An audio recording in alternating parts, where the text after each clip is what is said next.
So, we're doing good so far. 2 bosses down. Now, as we see on the item screen here, the latest upgrade in the upper left for my cannon is Crusher. And as you can see from the bullets now, they're multicolored, which gives me the ability to break certain blocks. And we're going to see that in action as we progress from level 2 to level 3. So we'll be able to see how that upgrade works in relatively short order here as I backtrack a bit. I need to make my way back to that sort of bronze tarnished area, and then we'll head down to the next zone.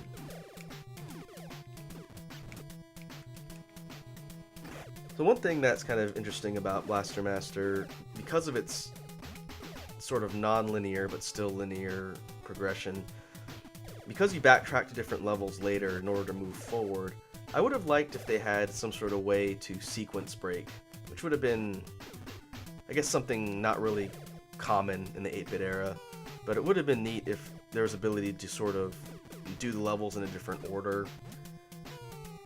Maybe if you got certain power-ups, it would allow you to get to a certain area, but not necessarily force you to go through one quote-unquote true path.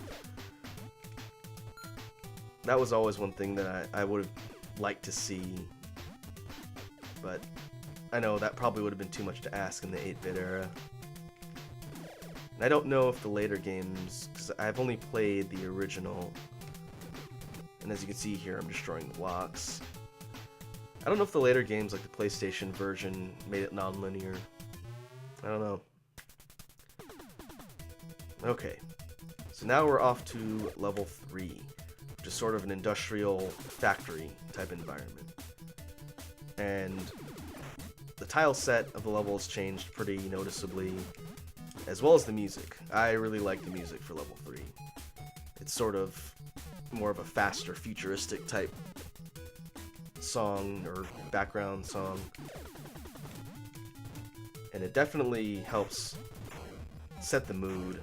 One thing I have to hand it to whoever did the music for Blaster Master, all of the songs thematically fit their areas pretty well, even though there's maybe 10 different songs in the whole game, including the battle themes and the opening song. So now we can see we've moved on to sort of like almost like a hangar bay or like a factory floor. And this part, those spikes would do damage if I touch them. That's an impassable obstacle. We will have to come back here once we get one of the wall upgrades to progress. I think it's level 7? Either level 7 or level 8. I'll have to come back here to progress.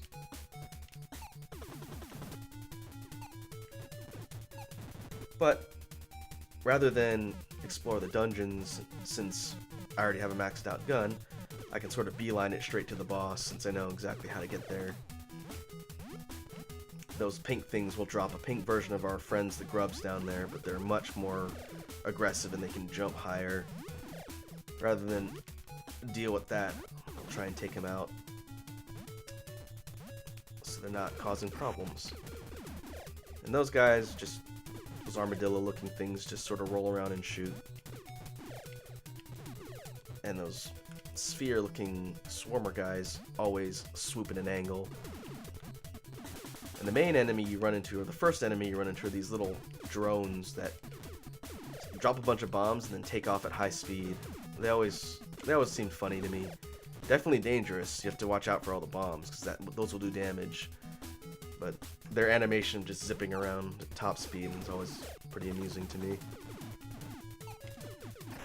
So this is kind of like almost like a elevator shaft, it looks like to me.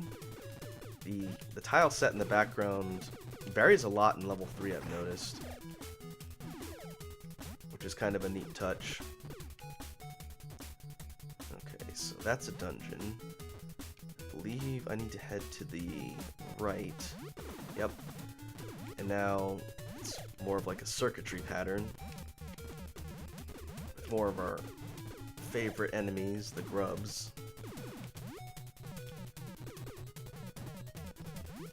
I may have to take a side trip at some point to pick up homing missiles to deal with these guys, because they're everywhere. All the way up to the last level, they show up to harass you and jump all over your tank. So we'll just keep heading up this way.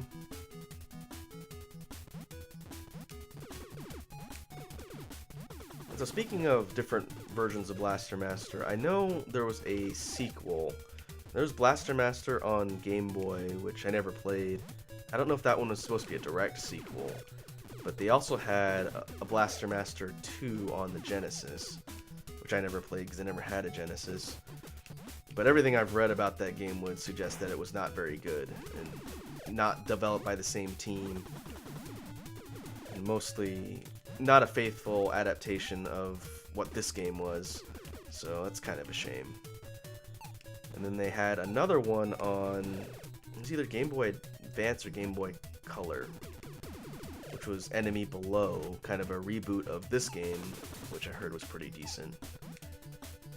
There was a PlayStation 1 game, I think it was called Blasting Again, which sort of takes place later in the official story.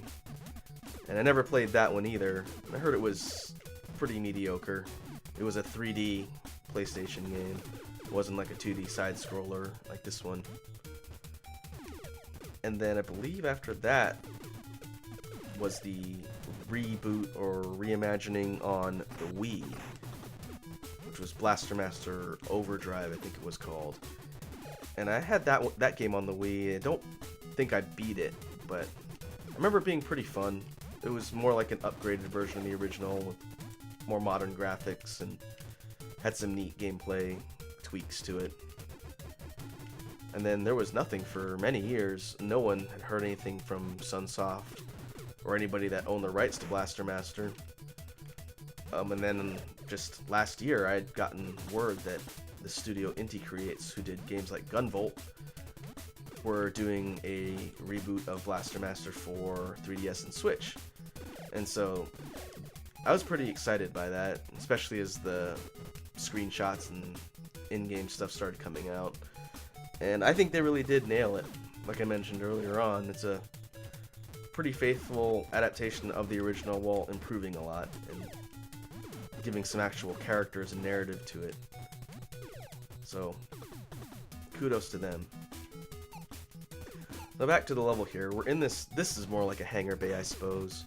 There's things flying all over the place. But we're going to be making our way down into the right, because that's where the boss is at. And I need to get some more life. Hanging around at 50% is a bit risky, just because you never know if something is going to hit you. I don't want to burn up my lives in the earlier sections, especially not in level 3. So what we'll do is we'll just keep proceeding carefully here towards the boss, which is in the right corner of this area. Whoa. Okay. Another thing they added in Blaster Master Zero is the ability to aim diagonally with your shots with the tank. In this one, you can only shoot up or forward. Despite there being a mid-animation for the tank swiveling at a 45-degree angle, you can't shoot diagonally, which is kind of annoying in some cases.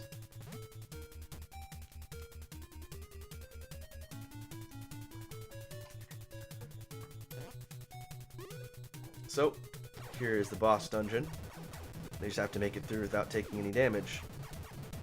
And those are the pink bots I told you about earlier. Stronger than the gray versions, and pretty obnoxious. So I'm going to try and avoid being in their line of sight, so I don't take any damage from their shots. And the wave, thankfully, makes that a lot easier, since I can pick them off from a distance or behind a wall. Or I can miss. Oof. The oscillating pattern of the wave doesn't exactly hit things easily since it scatters like that, which is kind of annoying. Seems like Sunsoft games had a habit of doing that with their weapons. I know Fester's Quest was kind of notorious for that. Oh, that's not great. That's also not great. I might be able to get a couple levels of my gun back before I get to the boss, but I need to be careful. Because now...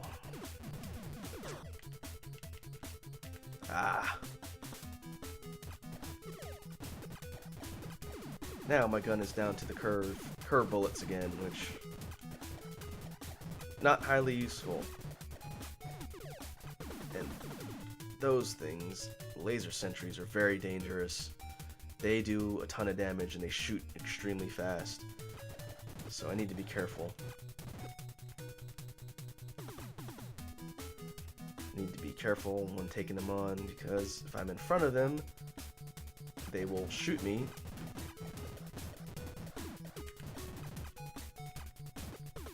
And I don't want to lose any more gun power-ups here. And they're just out of range of the curvy bullets. There he goes. That multicolor shot that they shoot comes down extremely quickly. I definitely don't want to get hit by that. Okay, they didn't drop any gun power-ups, but at least he made it through. Now, let's see if I can get 3 more levels here.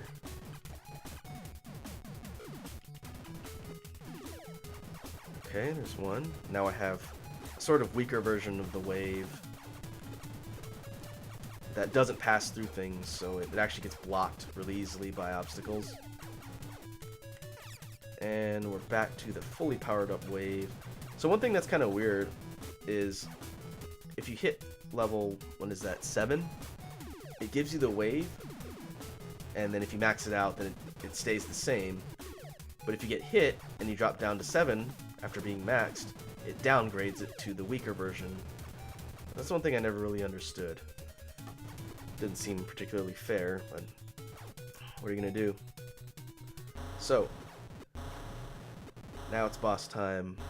This boss is called Photophage. He shouldn't be too bad with a fully upgraded gun. Have to be careful. Ah! I say that as I take damage. And this boss's gimmick is that he makes copies of himself and then phases in from those copies and shoots projectiles at you like that. Overall, he's not too bad, but as you start killing his clones, he starts moving faster and faster, and that's where it gets challenging. So... oh, man. Alright.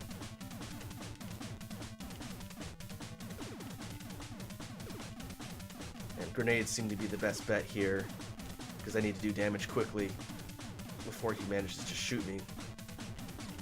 And now I can see he's really zipping around.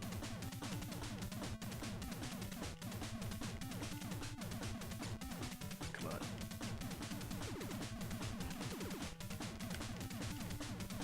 Oof. I think on my first playthrough, this guy actually killed me. Just need to make it through without taking any more damage, and we should be okay.